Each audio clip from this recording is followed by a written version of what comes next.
একটা কথা বলি, হ্যাঁ আপনার নজর কিন্তু ভালো না। আপনারা সাবধান করে দিলাম, আমি অন্যান্য মেয়েদের মতো না, ঠিক আছে? হ্যাঁ, তাইলে তুমি নতুন সিলেকশন না?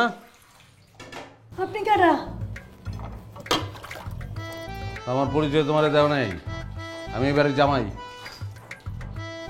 তাহলে আপনি আমার একটা কথা কন তো, কাজের মানুষের কাজ ভালো হওয়ান দেওয়া কথা, হ্যাঁ এখানে সাদা কালো দিয়ে উনি কি করবো? দরজা আটকালেন কেন? কথা আসতে বলবা, জোরে বললে দরজা আটকাই দিতে হইব। উনি শুনলে সমস্যা আছে। আমার শাশুড়ি কালা দুই চোখে দেখতে পারে না। বিয়ার পর পর মিষ্টি মুখ করার জন্য কালা জাম আনছিলাম, আমার মুখে ফিক্কা মারছে। আমি সারা বাজার ঘুরছি সাদা জামের লেগে, সাদা জাম পাই নাই।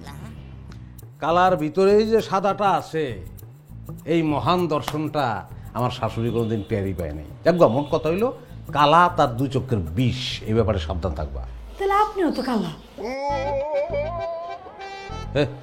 তুমি কি কালার ব্লাইন্ড নাকি? কি? আমার যে কালারটা এটা একটু ডিফারেন্ট, এক্সেপশনাল। এটা এটা সাদা না, হ্যাঁ, এটা কালাও না, আবার কালা সাদার মাঝামাঝিও না, তার চেয়ে আর একটু উপরে, উজ্জ্বল শ্যামলা।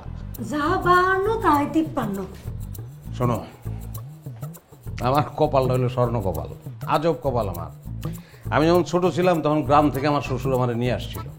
তারপর শ্বশুর মারা গেছে। মারা যাওয়ার পরে আমার শাশুড়ি আমার শ্বশুরের একটা চশমা, একটা লাঠি আর আমারে স্মৃতি হিসাবে রেখে দিছে।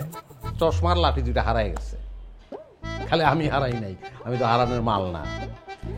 আমারে ফালাইতেও পারতেছে না, গিলতেও পারতেছে না, তবে 24 ঘন্টা গালাগালির উপরে রাখে। ওইটা খাওয়ার অভ্যাস আমার হয়ে গেছে। আচ্ছা, গায়ে হাত তোলার অভ্যাস আছে? গাল পর্যন্ত উঠে হাত। আমার কোনো সমস্যা নেই, আমি স্যাকা প্রুফ। খুন্তির স্যাকা খানোর অভ্যাস আছে। একটা কথা বলি, হ্যাঁ, আপনার নজর কিন্তু ভালো না। আপনারা সাবধান করে দিলাম, আমি অন্যান্য মেয়েদের মতো না, ঠিক আছে? অবশ্যই তুই অন্য মেয়েদের মতো না, তুই আলাদা। এরকম তো দেখিনি আগে কোনোদিন। তুমি এখানে কি করো? আমি কিন্তু খেয়াল করছি, নতুন কোনো কাজের মেয়ে আসলে তুমি তার সাথে ফুচুর ফাচুর শুরু করো। আরে দূর, কি বলো তুমি? কিসের ফুচুর ফাচুর? এর চেয়ে ভয়ানক ঘটনা ঘটাইতে চেয়েছিলাম। মানে? দিনে একবার তোমার আই লাভ ইউ না বললে তোমার পেটের ভাত হজম হয় না, তুমি জানো। তোমারে খুঁজতেছিলাম আই লাভ ইউ বলার জন্য। ঢুকছি রান্না করে, দেখি তুমি বাসন মাজতেছো ওই জায়গায়। আমি আগে আসতেছিলাম, পিছন থেকে জড়াই ধরে বলবো আই লাভ ইউ। জড়াই ধরার আগেইও ঘুরছে, নাহলে ঘটনা ঘটে গেছিল।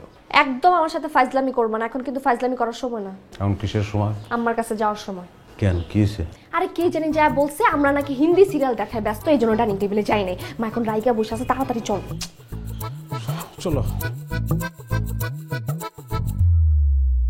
আসসালামু আলাইকুম আম্মা। মা, কখন আসছো? কখন আসছি মানে? আমার সঙ্গে ফাজলামি করিস না। আমি কখন অফিস থেকে আসি না আসি মনে হয় তোরা জানিস না। না না মা, সেটা তো জানি, মানে ওই মাঝে মধ্যে একটু দেরি হয়ে যায় না। আজকে না ওর শরীরটা এত খারাপ লাগছিল, তাই। যে আম্মা, একটু ঘুমায় পড়ছিলাম, তখন একটা দুঃস্বপ্ন দেখে যে আপনি অ্যাক্সিডেন্টে মারা গেছেন। এরপরে মানে প্রেশারটা এত উপরে উঠলো যে কোনোভাবেই নামাইতে পারতেছিলাম না। চাপ! ফাজিল কোথাকার, তোমাকে না মানা করেছি কথার মধ্যে কথা বলবে না। আমি জানি না তোমরা কি করো, সারাক্ষণ বসে বসে হিন্দি সিরিয়াল দেখবা, আর এখানে এসে আমার সামনে শরীর খারাপ, প্রেশার, কত কি বাহানা। না না, হিন্দি কিন্তু সিরিয়াল না আম্মা, মানে ইউটিউবে হিন্দিতেই দেখতেছিলাম ওই যে হাই ব্লাড প্রেশার কে লিয়ে ক্যা ক্যা খানা হয় और क्या